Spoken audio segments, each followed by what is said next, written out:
हाय दोस्तों, मैं लेकर आ गया हूँ एक और नई कहानी। प्लीज़ हमारे चैनल को लाइक, कमेंट, सब्सक्राइब करें। कहानी का सारांश सुखी जीवन का रहस्य। अगर आप इस अहम सवाल का जवाब चाहते हैं तो आपको इसे पढ़ना चाहिए। जीवन बहुत लंबा होता है, लेकिन अगर उसके सत्य को स्वीकार लें तो सदियां क्षण में ही बीत जाती हैं। इस कथा को पढ़कर आपको इसका महत्व समझ आएगा। आपको पता चलेगा कि जीवन का अमूल्य ज्ञान भी कभी कभी छोटे से साधारण इंसान से मिल जाता है। कभी कभी छोटी छोटी घटनाएं, मुलाकातें पूरे जीवन को बदल देती हैं और अथाह ज्ञान होकर भी पता चलता है कि हमें तो कुछ पता ही नहीं था। यही सभी बातों का अर्थ इस कथा में पढ़े। एक महान संत हुआ करते थे जो अपना स्वयं का आश्रम बनाना चाहते थे, जिसके लिए वो कई लोगों से मुलाकात करते थे। एक जगह से दूसरी जगह यात्रा के लिए जाना पड़ता था। इसी यात्रा के दौरान उनकी मुलाकात एक साधारण सी कन्या विदुषी से हुई। विदुषी ने उनका स्वागत किया और संत से कुछ समय कुटिया में रुककर आराम करने की याचना की।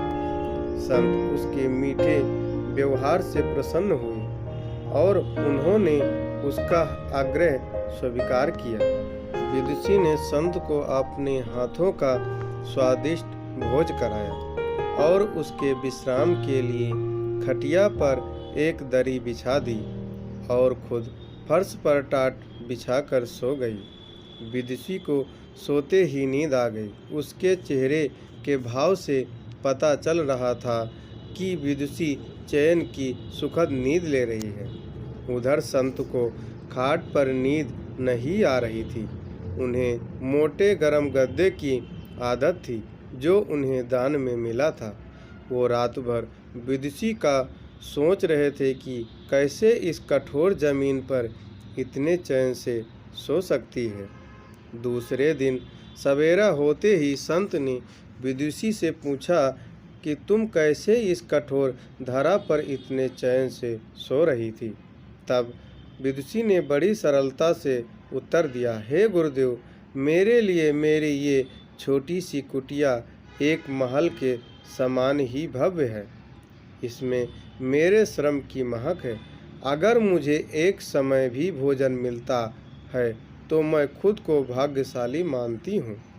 जब दिन भर के कार्यों के बाद मैं इस धरा पर सोती हूँ तो मुझे माँ की गोद का आत्मीय एहसास होता है।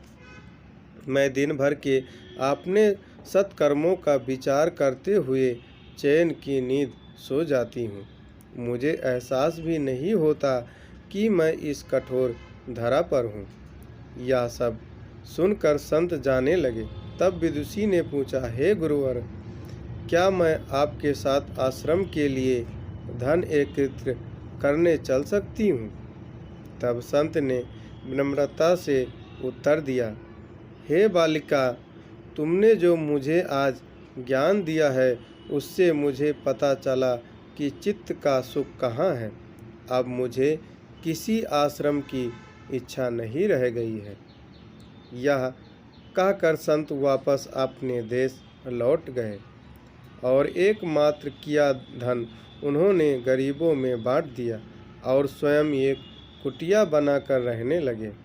आत्म शांति एवं संतोष ही सुखी जीवन का रहस्य है और जब तक इंसान को संतोष नहीं मिलता वो जीवन की मोह माया में फंसा ही रहता है और जो इस मोह माया में फंसता है उसे कभी चैन नहीं मिलता है। जीवन का सुख संतोष में है।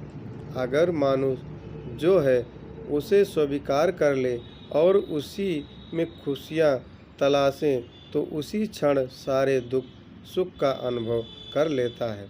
जिस तरह विदुषी एक वक्त के भोजन को ही अपना सौभाग्य मानती है और कठोर धरा पर ही चैन से सोती है, उसी कारण उसे जीवन में सभी सुखों का अनुभव हुआ है। वह एक संत बैरागी होते हुए भी खाट पर चैन से नहीं सो पा रहा था, क्योंकि उसे अपने आसपास जो उसे संतोष नहीं था।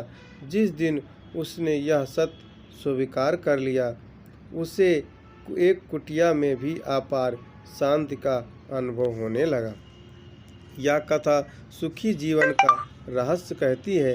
आज घर में अपार धन दौलत, ऐशो आराम होते हुए भी लोग सुख शांति से नहीं रहते, क्योंकि उन्हें जो है उसमें संतोष नहीं मिलता है। कहते हैं ना, जिन्हें दूसरों की थाली में घी ज़्यादा दिखता है, वो कभी खुद चैन से नहीं रहते। व्यक्ति को हमेशा वो चाहिए जो उसके पास नहीं है, और वो मिल जाए तो नई महत्वाकांक्षा उसकी जगह ले लेती है। इस तरह पूरा जीवन असंतोष में ही बीत जाता है और अंत समय में भी चैन नहीं मिलता। अत संतुष्टि ही जीवन का मूल मंत्र है। अगर इंसान में संतोष है तो कोई दुख उसे तोड़ नहीं सकता। यही है जीवन का रहस्य। अगर आपको यह कहानी अच्छी लगी है तो हमारे चैनल को लाइक सब्सक्राइब करें। हम रोज़ आपके लिए ऐसी ही कहानी लेकर आएंगे। जय हिंद, जय भारत। धन्यवाद।